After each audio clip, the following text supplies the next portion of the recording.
How's it going, everyone? Welcome back. The chosen one, if you will. Joe Burrow makes his return for our Cincinnati Bengals in week 1, coming off of the absolutely obliterated left knee there, to say the very least.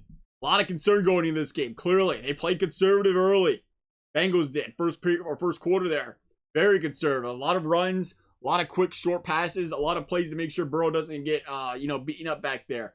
Fact of the matter is, like, you have to let this guy loose eventually, and that's what we've seen in the second quarter. We've seen in the third quarter. Burrow, who ended up going 20 of 27, 2 tutties, sacked 5 times in this game, but he looked really good in those second and third quarters. It's tough when you put any quarterback in that forced situation on third down where you know it's a pass play. You ran the first 2 plays. We've seen it excel when they started to open things up in this game, give him more control, give him the ability to pass the ball on first, second down, and to run that hurry-up offense. That's when he started to pick apart this Minnesota Vikings team. And we know he's got the ability to do that. And as far as I'm concerned, one thing we should note here is we didn't really see him try to scramble too much in this game. Not a lot of play extending compared to most of the times we see at Joe Burrow, but it didn't really feel like he necessarily needed to do that a lot of the time. I mean, you've seen them free runners. Sometimes you just learn to take them hits there. Probably the better idea with that knee. Again, we've seen him limp off the field there. Big concern. It was after that we've seen the Bengals go back to playing conservative. Or the extent of getting hit on that knee and limping off the field, you can understand completely why that would scare Zach Taylor and make the Bengals play more conservative.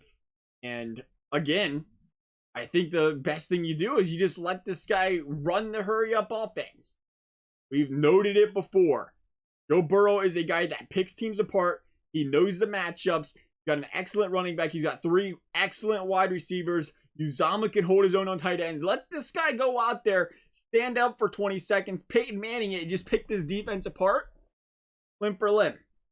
You hurry up that tempo, you get these guys worn down. Joey ain't got to worry about that pressure so much. That's the only thing I see in Joe Burrow's way right now, is that offensive line. I really do.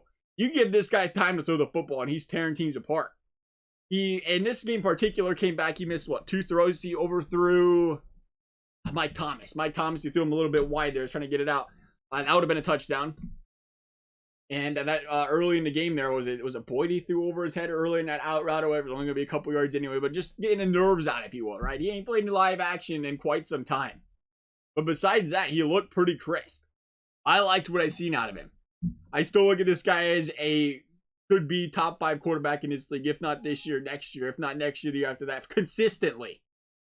The offensive line's holding him back, and this guy's still tearing teams apart. Think about that.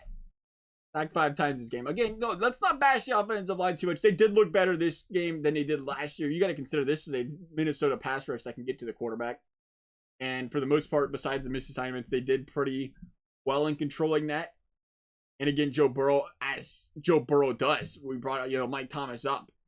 He finds a way to distribute this football to everybody. And that's big for any team. You get all the receivers going. I think that was good, big for LSU. That was big for Jefferson, Chase, Thaddeus Moss, Terrence Martin, whatever. Throw those guys out there. When he's getting all these guys involved, it makes everybody around you play a lot better. When everybody's getting involved in that offense, and you see, again, Joe Burrow, he just goes out there, looks for the best matchup. Those guys.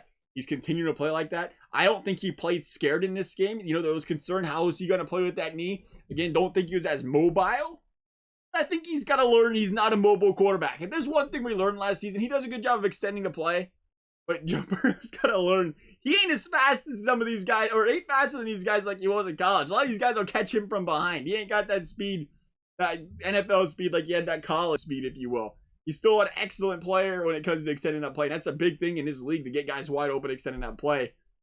Sometimes you just got to be more careful back there. I loved what I seen out of Joe Burrow in this game, though.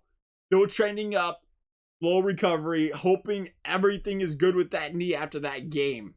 Got to keep this man upright. Joe Burrow looking pretty good for these Bengals. Love you guys' thoughts. Thank you guys for watching. We'll see you next time.